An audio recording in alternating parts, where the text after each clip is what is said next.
What are your thoughts on artificial intelligence? Artificial intelligence, I think, is a very real, very interesting, and already very valuable field for industry and for individuals. Right. So I think that's an area that we're going to see significant investment in, significant growth, and significant discoveries because of those first two things.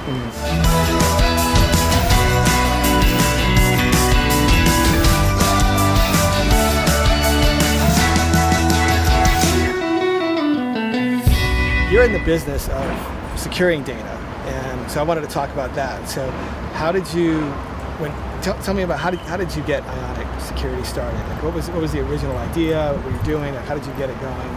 Tell me about that. So Ionic started actually focusing on the problem we've been discussing for the last few minutes. And it was something called Social Fortress.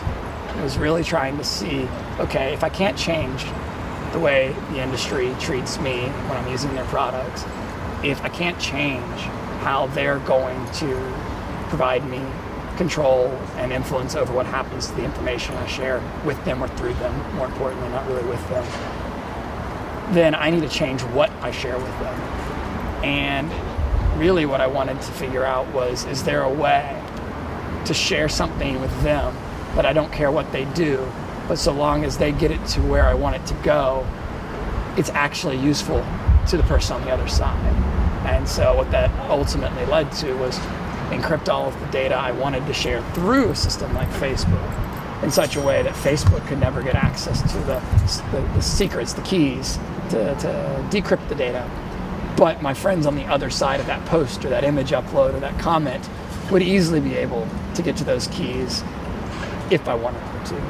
And so I ended up creating this overlay onto Facebook and called Social Fortress, and that's just evolved, and now that same concept has really been exercised in a similar set of needs, but for a very different set of use cases. So how did you make that transition from Social Fortress, or something you were trying to protect data that you were exchanging with your friends, to like, okay, let's make this a business, let's make this something we're going to use it to protect enterprise data?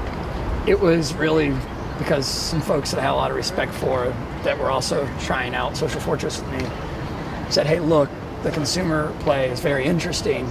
It's just going to take a long time, so don't lose sight of it because it'll take a while. But right now, folks that might provide you resources by buying this technology and licensing it from you so you can make it better might be big organizations that want to share information, and they have either a legal obligation or a competitive obligation not to want other people to be able to see it.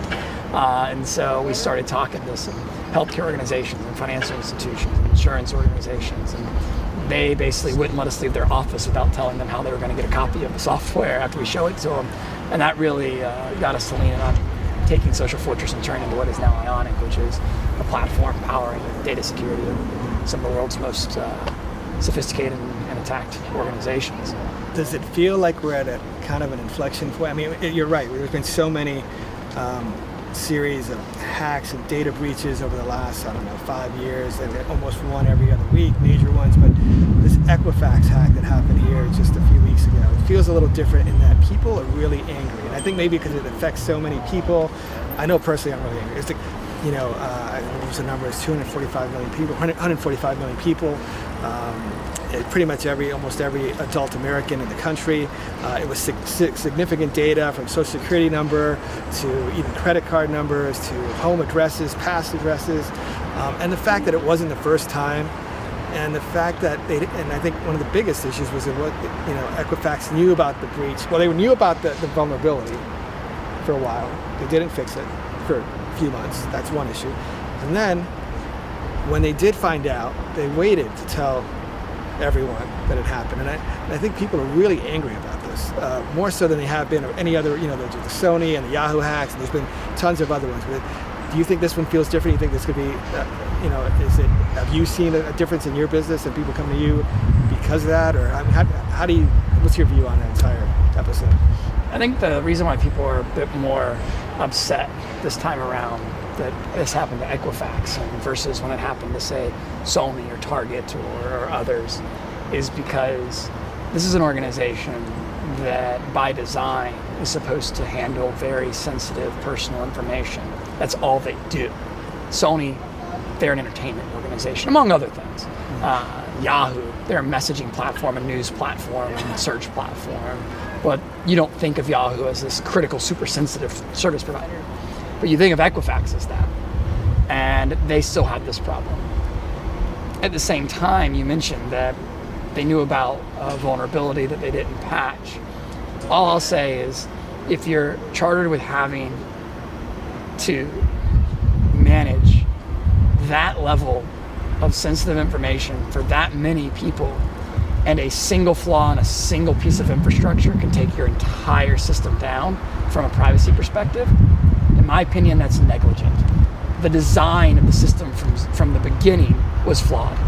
And there's no way there should have been a single point of compromise in a system that was from the beginning designed and chartered with having that kind of information in it. People take it for granted that they're going to layer all these things on board, and that these things are going to, all these different security tools are going to prevent all this from happening. But if you're not thoughtful from the design of the actual system, the architecture, the software, the way people interact with it, then none of that's going to ever matter. I mean, in this particular case, a web application was able to exfiltrate an entire database of all this information. And that web application on its own was designed to manage claims. Well, if it's a claim application, then that means it's always going to be a single person on the other end of any query going into that app, because it's my claim, a one-person claim. How could there even be logic that allowed for somebody to get outside of the scope of a one-person query into a data set to get to a query that gave them the entire data set? Like, by design, that should just not be possible in that application.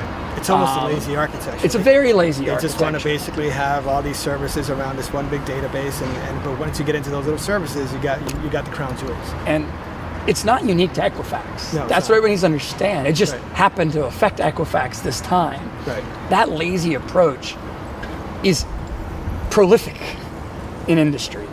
And as an example, was in a conversation recently with another very well-known organization where the security architect's challenge at this point was this organization had amassed a significant amount of very confidential information about their clients into a single place for the purposes of making it easier for the business to do more with that information for their clients. But it wasn't until the very end of the implementation process they came to the security team and said, cool, how do we make this secure now? We built it. And that's just the norm. And because businesses are driving for fast deployment windows, they're driving for reduced cost, but they're not necessarily accepting or considering at a minimum the risk of getting it wrong in today's world. 20 years ago, the reason why it may not have been as big of a risk to get it wrong was because there just wasn't nearly as much data in one place to get lost. Right. Now, the size and scope of these data sets is so incredible that a single patch on a single server not getting updated in a few months affected the vast majority of living adult Americans. Right. That should be negligent, and I don't say that lightly. Right. Well, Adam, it's been really fun today. Thank you for being the first guest on Techrides. Anytime. Awesome. You want to grab a drink? Let's go. Let's do it.